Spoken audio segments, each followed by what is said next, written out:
Inclusive, quando eu me converti, eu comecei a negociar muita coisa com Deus, mas não era assim. Tipo o quê? Não.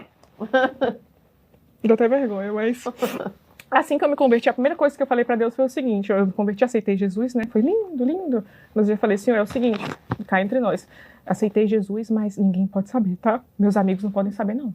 Vai ficar entre a gente.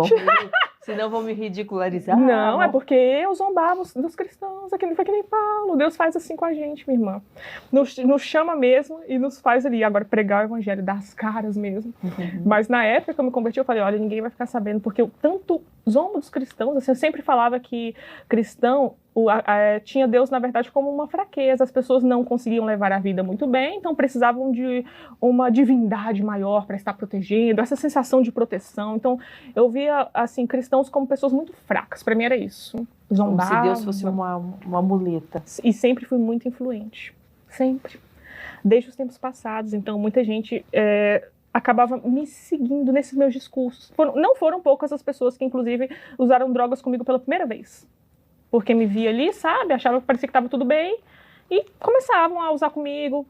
Então, eu sempre fui muito influente, na verdade. Eu zombava tanto. Logo eu me converter, não fazia sentido, sabe? Mas, rapidamente, tudo foi mudando. Porque, Karina, como Deus foi paciente comigo. Deus, ele é paciente. Acho que, às vezes, eu sinto que a igreja que não é tanto, né? A igreja quer muito aquele imediatismo, mas tem pessoas que estão tão afundadas que Deus vai arrancando devagarzinho. Vai dando espaço e Deus vai arrancando.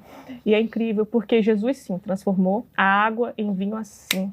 Mas nós não somos água. Na verdade, o pecado, ele vai se alojando na nossa carne. Então, para arrancar algumas coisas, parece que vai arrancando um pedaço junto. Ainda que aquilo não venha de nós. Deus já me via no meu íntimo. Ele sabia que por trás de toda aquela sujeira tinha alguém preciosa que ele amava. Então ele me via de uma forma que ninguém mais me via. Até minha mãe, que me gerou, já tinha desistido de mim. Você é mãe. Se imagina desistindo do seu filho por algum motivo. Parece tão distante, não é mesmo? O ponto tem que ser muito drástico para uma mãe chegar assim, sabe, nesse ponto. Mas você morava com ela ainda? Morava assim com os meus pais. Tava terrível. Mas o amor de Deus, ele é maior do que o amor de uma mãe para um filho. Então, assim, até você, minha irmã, quando você vê o seu filho assim, que você ama tanto, imagina o quanto Deus não te ama, né? O quanto Deus não nos ama. Ele nos ama ainda mais, o amor dele é ainda maior. Então, tudo na palavra que eu fui conhecendo, eu comecei a tentar negociar com Deus. Senhor, eu sinto muito, isso aqui não está fazendo muito sentido para mim, não. Mas no final eu entregando. Por quê? O Espírito Santo vai incomodando. Recebo muita mensagem de muita gente falando, Amanda, então, é que eu me converti, tem uma coisa que eu comecei a sentir um incômodo do nada, que eu sempre fiz. Mas comecei a sentir um incômodo agora. Será que é o Espírito Santo? Será que é porque Deus quer que eu entregue isso? Se começou a incomodar agora que você se converteu, pelo contrário.